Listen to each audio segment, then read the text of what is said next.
Jadi gimana caranya kalian membuat satu buah cerita fantasi, temanya tentang anti korupsi. Kasih tahu ya korupsi ya.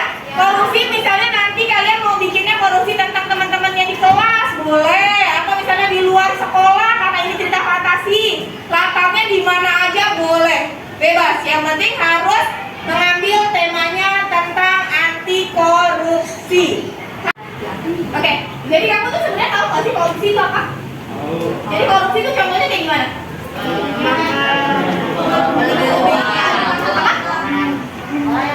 Mengambil uang orang lain. Apa lagi? Mengambil hak orang lain. Apa lagi? Kalau ngasih uang ke orang lain, tapi untuk keuntungan pribadi, namanya apa? Suap. Betul. Jadi suap itu bagian dari apa? Bagian dari korupsi. Nah itu contoh-contoh korupsi. Jadi mengambil hak orang lain, menerima barang, uang dari orang lain, tapi untuk keuntungan pribadi, itu juga masuk ke korupsi. Jadi korupsi. Bisa dipahami? Ada pertanyaan nggak? Nggak ada? Oke. Kalau nggak ada, yuk silahkan dikerjakan. Siapa tokohnya? Biasanya namanya asal nggak apa-apa. Tapi kalau boleh nggak? Boleh. Namanya si mau atau tidak kan? Ya. Halo teman-teman, saya akan mempresentasikan dari hasil diskusi membuat cerita fantasi dari kelompok A.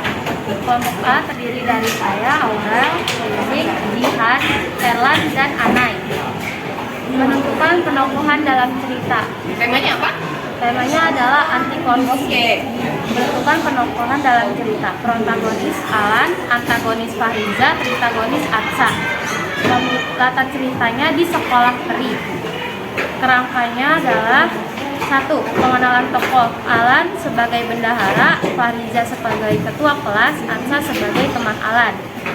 Masalah ketua kelas dengan bendahara. Fariza tidak diberi uang oleh orang tuanya, lalu bertemu dengan bendahara, lalu mengancam Alan untuk memberi uang pas untuk digunakan jajan atau berfoya-foya.